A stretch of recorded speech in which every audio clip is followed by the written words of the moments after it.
Hi guys, ये the girl who saw him का तीसरा पार्ट है। अगर आपने पहला और दूसरा पार्ट नहीं देखा है तो प्लीज़ जाके देख लीजिए।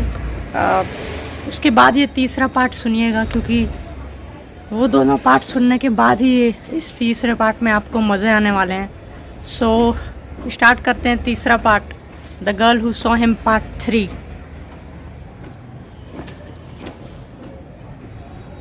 और तो और रोड पर भी कोई नहीं था, किसी को बुला भी नहीं सकती थी मैं।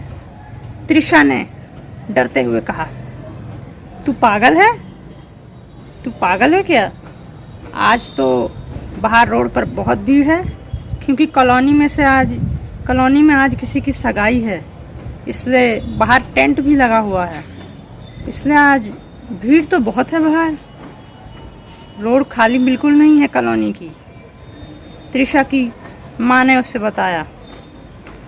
जब त्रिशा ने ये सुना कि कॉलोनी की रोड आज खाली नहीं है और किसी की सगाई है कॉलोनी में, इसलिए वेडिंग फंक्शन या फिर रिंग सेरेमनी हो रही है और टेंट लगा हुआ है, ये सब सुन के वो बहुत हैरान थी कि कॉलोनी में आज भीड़ कैसे थी। कॉलोनी में बल्कि जब वो बूढ़ा इंसान बरामदे में खड़ा था और तारों के साथ कुछ छेड़छाड़ कर रहा था, उस समय जब उसने कॉलोनी के रोड की तरफ देखा तो रोड तो पूरी सुनसान थी, खाली थी। तो अभी ये मम्मी कैसे कह सकती हैं कि रोड अभी भरी हुई है और टेंट लगा हुआ है? उस समय तो रोड पूरी की तरह पूरी खाली थी। जब उस समय आरूही ने और त्रिशा ने देखा था रोड को, उस समय तो रोड पूरी खाली थी और कोई आदमी नज़र नहीं आ रहा था। तो अभी कैसे कोई त्रिशा को काफ़ी शौक लगा कि अभी अचानक से कैसे कौन सी रिंग सेरेमनी आ गई और टेंट कहाँ से, टेंट कैसे लगा सकता है कोई इतना अचानक से। वो काफ़ी हैरान थी कि टेंट लगा हुआ था और उसे लोग दिखे ही नहीं बाहर। त्रिशा भागकर बरामदे की तरफ जाती है और कॉलोनी, जैसे ही वो घर के मेन गेट पर पहुंचती है और कॉलोनी की रोड की तरफ देखती है तो बाहर वाकई काफ़ी भीड़ थी। बाहर वाकई काफ़ी भीड़ थी। लोग इधर उधर जा रहे थे जैसे किसी की रिंग सेरेमनी हो। उसकी माँ सही कह रही थी, आज किसी की कॉलोनी में रिंग सेरेमनी थी और इसी वजह से आज काफ़ी भीड़ थी।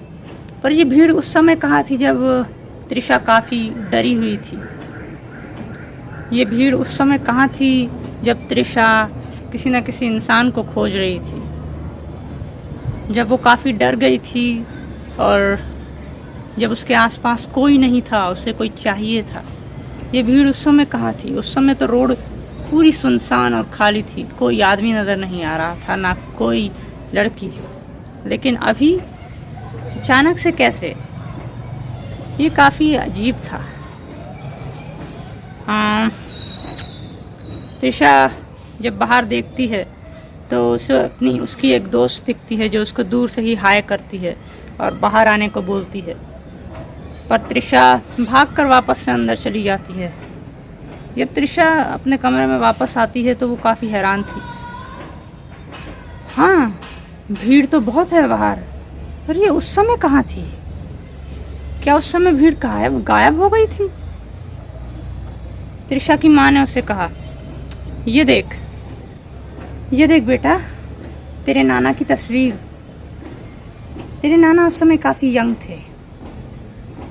जब त्रिशा की माँ ने त्रिशा को उसके नाना की तस्वीर दिखाई तो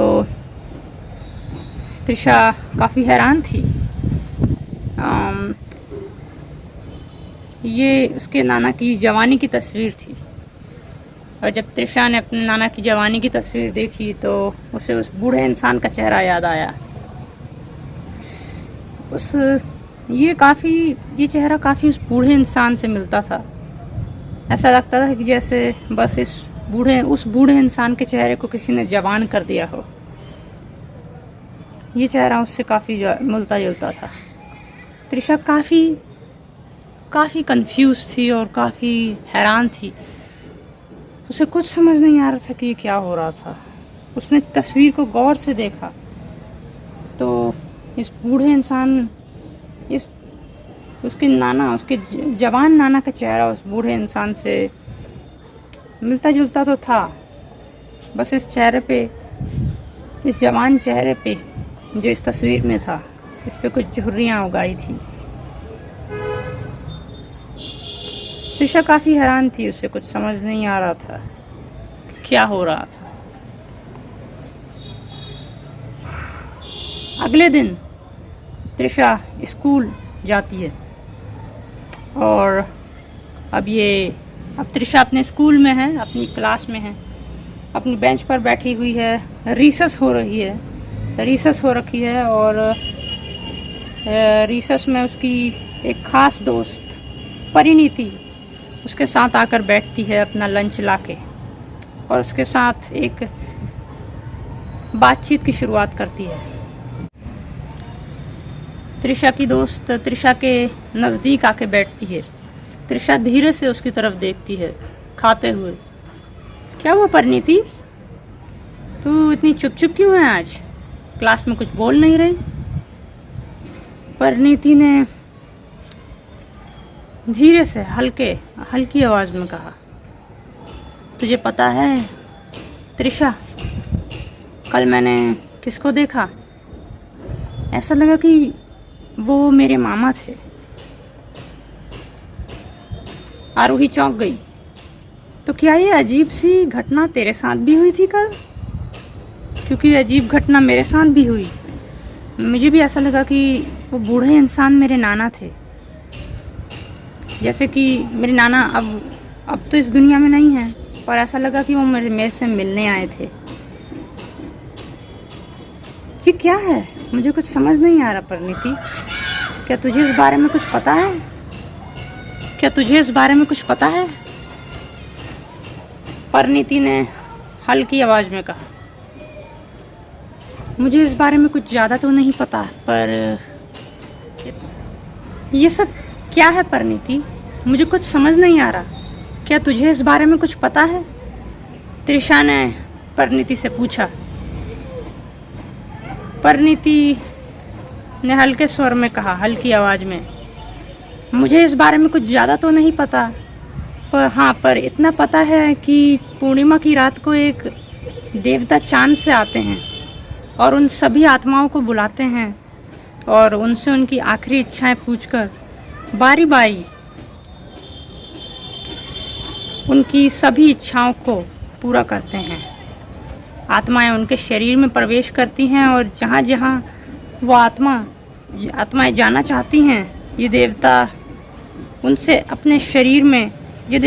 अपने शरीर में संजोकर उनकी मुरादों को पूरा करते हैं।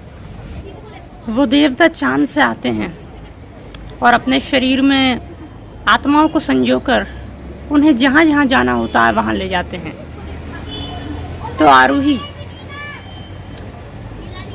परिणीति ने कहा, तो आरोही, हमने उसे देख लिया। हमने उस देवता को देख लिया जो चांद से आते हैं और अपने शरीर में आत्माओं को संजोकर उनकी आखिरी इच्छाएं पूरी करते हैं। हमने उसे देख लिया आरोही, हमने उस देवता को देख लिया। और इसी के साथ कहानी ख़त्म होती है। एक लड़की जिसने उसे देखा, यानी उस देवता को देखा जो पूर्णिमा की रात को चांद से आते हैं। हालांकि चांद शायद से इतना अच्छे से दिखता नहीं है, पर पूर्णिमा की रात को एक देवता आते हैं चांद से और उन आत्माओं की इच्छा पूरी करते हैं जो वो नहीं कर पाई जब वो जिंदा थी। तो इसी के साथ ये कहानी समाप्त होती है और ये तीसरा पार्ट है। मैं आपसे प्लीज़ रिक्वेस्ट करूँगा कि दोनों पार्ट देख लें। The girl who saw him के आपका सपोर्ट चाहिए और कुछ नहीं चाहिए। आपके सपोर्ट से ही कोई इंसान बड़ा होता है और कोई इंसान नीचे गिरता है तो आपका सपोर्ट चाहिए। अगर आपने दोनों पार्ट नहीं देखे हैं तो जाइए दोनों पार्ट देख लीजिए, मैं लिंक डाल दूंगा डिस्क्रिप्शन में। And thank you the girl who saw him, एक लड़की जिसने उसे देखा। और आपके लिए और भी इंटरेस्टिंग हॉरर स्टोरीज लाऊंगा, हॉरर इंसिडेंट्स जो मेरे दिमाग में हुए हैं, जो द हेल्म में हुए हैं, दी हेल्म में हुए हैं। सो आपके लिए इंटरेस्टिंग किस्से लाऊंगा, इंटरेस्टिंग इंसिडेंट्स जो हुए हैं।